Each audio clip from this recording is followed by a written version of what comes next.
Today we are going to be doing a ton of work on our hot rod guitar.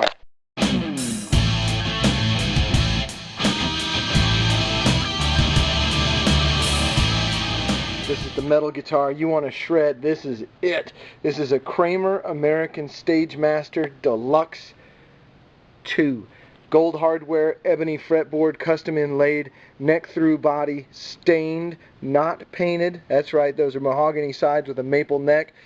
Gold hardware, yeah, this has got it all. Active EMG humbucker in the back, standard EMGs here on the neck and the bridge, and yeah, that's it. We're going to take a quick look at the tools. You don't want to screw this guitar up. This is the shredding machine. If you're out there to rip it on guitar, you got to do this thing right. We're going to start over here. We're going to give the guitar a complete cleaning with a microfiber towel. We've got it set up on a nice soft surface. I got a couple old VHS tapes, yeah, all the way from the 80s, VHS tapes under the neck to give it support. You don't want this headstock resting on anything.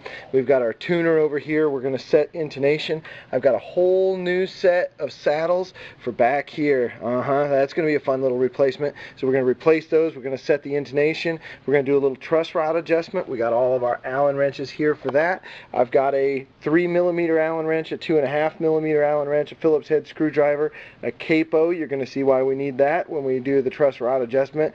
A business card. That is going to be our feeler gauge. We've got a string winder. We've got extra springs, our whammy bars, some tri-flow oil. You'll see where we need all of these things coming up shortly. The first thing to remember is heavy metal chicks like shiny things. So if you want to get the heavy metal chicks, you got to have your guitar just sparkling if you're going to be up there on stage. That's why we go with the gold hardware. You guys can see this stuff blinging in the camera.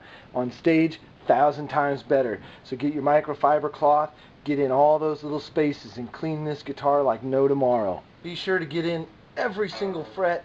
You want this guitar as clean as it possibly can be. And we're doing this with the strings on because a Floyd Rose tremolo likes to have one string changed at a time. Now that we have a clean guitar, all the chicks will dig it. We're going to look at what the problems are on this guitar right now.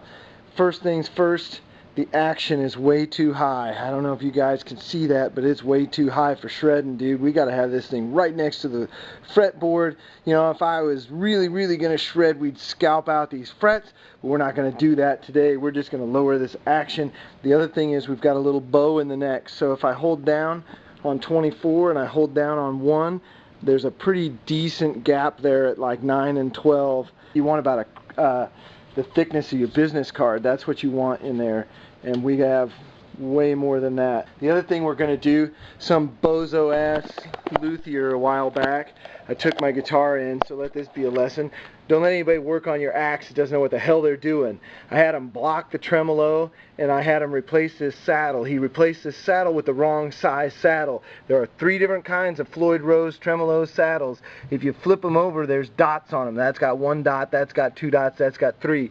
It goes shortest one, medium one, tallest one, medium, short. This is a short one right here. So he didn't get that right. The other thing, he didn't get it in gold. Come on, dude. We're supposed to be blinging this guitar out, and he puts in a chrome saddle on a gold Floyd Rose? What the hell, man? He looks like the saxophone player from the Muppets with the freaking wrong tooth, dude. So anyway, we're going to fix that today. And in fact, I was looking at how much hand rash I put on all of these saddles, so we're just going to replace all of them. Might as well get in there and do it right. Getting down to business, we might as well take off our 2 plates that are back here. This one covers up all the work on the tremolo, and the other one covers up our electronics, and we've actually got a battery, a 9-volt in there for our active EMG, so we're going to swap that out while we're doing all of our work today. There's our battery for our active EMGs. If you can get batteries from a professional source, the Pro Cell is definitely the way to go.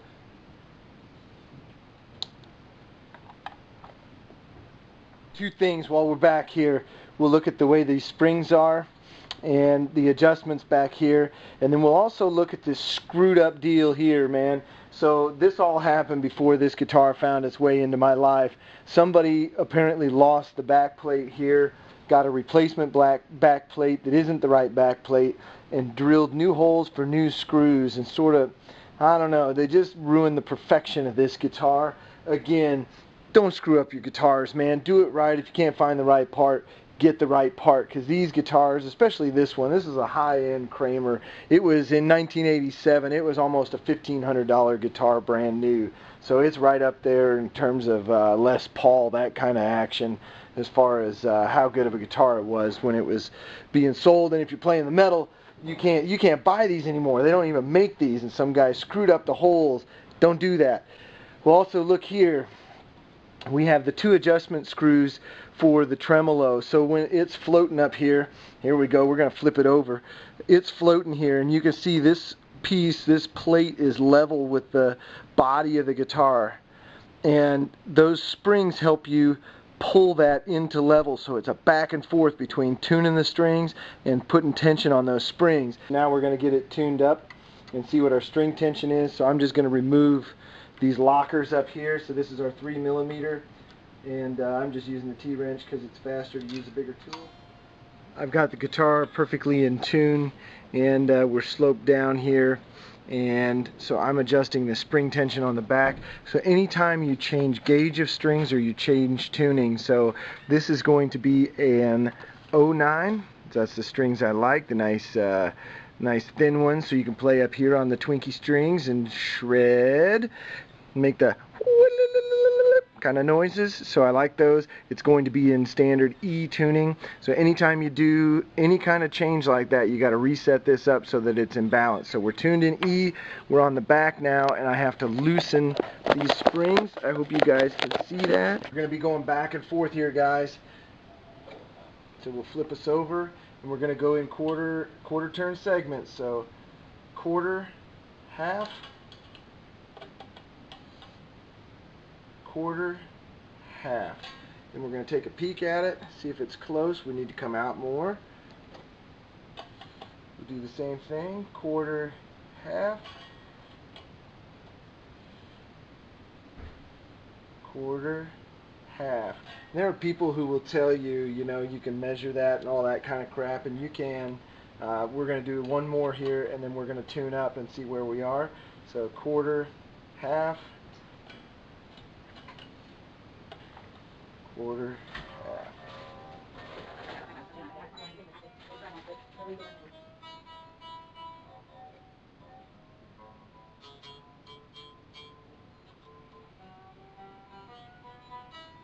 Still just a little high. Quarter, half, quarter, half.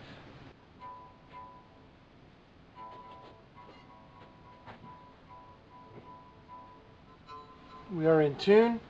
We are perfectly level here. Now it's time to start lowering our action. Let's see if we can do it like this without ruining. We're just going to go straight down with this, and we're going to go in even turns both sides. So I'm going to start here with half a turn. Over here, half a turn. And we're going to take a peek at the action and see if that's what we want. We might go just a little bit lower with that. And go half a turn again.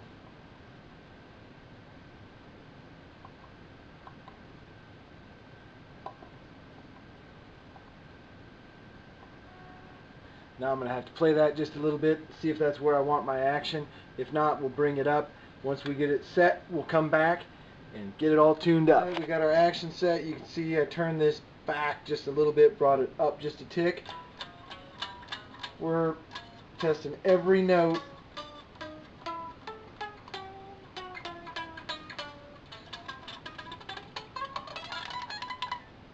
To see if we get any buzz. So I think that's good. Now we need to adjust the truss rod. On our Floyd Rose back here, these are our fine adjusters, and over time they'll get a little bit corroded because of all the perspiration, acid on your hands. So I like to take my little tri-flow and just oil the backs of these guys so that when they go in and out they don't squeak, and they adjust fine, and they don't kind of drag as you're doing it. Last thing you want on stage is a little fine tuner that won't do its job. Got to keep this axe in perfect tune while you're playing, dudes. We're also going to put just a little bit right here on the tremolo, on the wang bar, dude. Some people call that a whammy, whatever. It's a wang if you're playing heavy metal. This is the wang bar. Grab your wang. There we go. Also, put some on here too, because we're going to be using those screws. We want everything to be nice and lubricated, moving easy. There it is, lowered down and perfectly in tune. Had to readjust the springs just a little bit on this bad boy to get those strings down low where we can up here high on the little skinny strings right there. Yeah, that's where you want to do all your work. You are easily frightened. Turn away now. This is where things get interesting. Most people hate doing truss rod adjustments.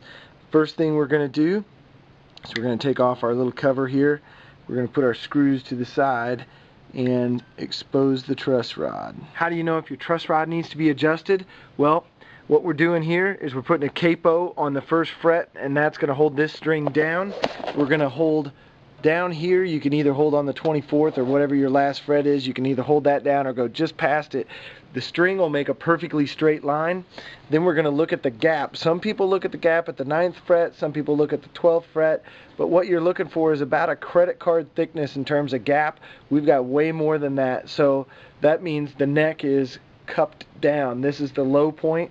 We're going to adjust the truss rod. As you tighten the truss rod, lefty loosey righty tighty, it should come up a little bit more straight. We should be able to tighten that curl out. I thought our truss rod adjustment was with an Allen wrench like this, but it is not. It's with a 5/16 inch socket. So this is actually a very difficult setup to do. I did have to take off the piece that puts the angle on the strings. So we'll look here. We can see if I hold this down, sorry about the shaky camera, guys.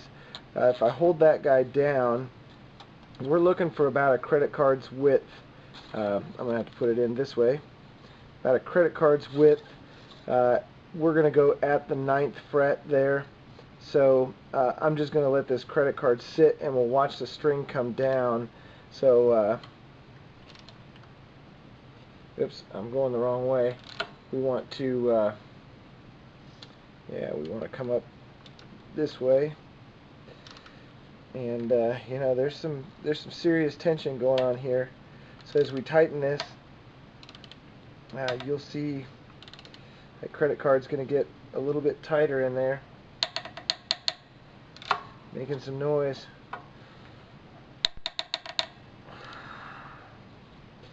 So we're still loose, So we're going to continue to tighten that guy up.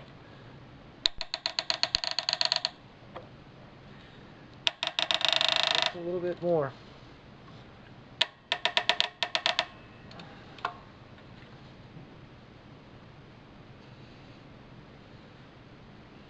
I'm going to call that good. So we're going to take this guy out of here. We're going to play it for a little bit and see what we think.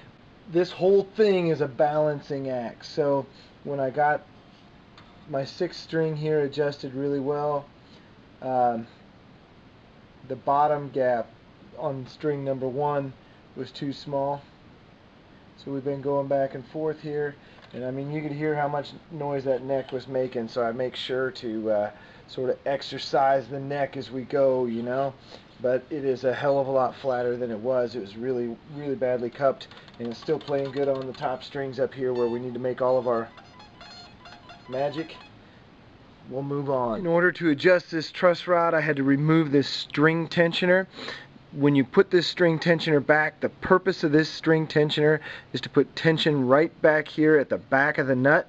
So once you have tension, once you have this touching at the back of the nut, your tensioner is where it needs to be. Now for the hard work here, this is what I really want to get done. We're going to remove this saddle here. So the first order of business is to completely take the tension off of that string. Now we're going to take our 3mm Allen wrench. We're going to loosen up the string holding nut there and remove that guy. He'll go in the trash. Then the next one is your 2.5mm is going to take this little piece out. So we'll loosen that up. And since this was the wrong part altogether, it actually did not fit correctly, or it was not intonated like it should be. So we're going to have to completely re-intonate this string. The other ones that we replace, we'll be able to copy their location and get darn close on the intonation. This was not in the right place at all, so we need to completely remove that back screw. Here's our saddle. We should be able to dump this little piece of hardware out right there, and that saddle is now going to be put in the pile of ones not to use. So I'm looking for one with 2 dots on the bottom like that, and you know, this one says it's a number 2, but there are 2 different companies who make these. The one company makes them and they call it a 0, 1, and a 2. So the 2 is down here, the 0 is here, and the 1's here. This particular company calls it a 1, 2, 3. And these guys are licensed by Floyd Rose. And I don't know which one is original Floyd Rose and which one's reproduction. But either way, bottom line is, this was the wrong size. Such a huge disappointment. These replacement saddles obviously are not original Floyd Rose. I did check the box. It was a company that was officially licensed by Floyd Rose to make these, but the little machine part that fits inside would not fit inside there, so their tolerances are off. All of those are going back to the store where I got them. I am not using that crap. So the last thing we got to do is tighten up our nut here. We've gone through and tuned this thing about 1 billion times now. Floyd Rose, you know, you just gotta get that balance. Be prepared. You're gonna spend an hour changing a set of strings on these to get it all in tune. So now that these are locked down, we probably just went a little bit sharp. You have to make sure always to put these little fine tuners down a few threads so you have room to back them out when it goes sharp. And then it seems like over time I tend to tighten these rather than loosen them. So as the strings start wearing in, they sort of loosen up, and you tighten these down, and when you finally get to the point where you have no more room, you unlock these, retune it, and do the whole thing all over again. Guys, good luck with your heavy metal axe and your Floyd Rose tremolo and your truss rod adjustments and all that stuff. Hopefully this helps somebody. This is the way that metal lives on, boys. Don't let your meat loaf.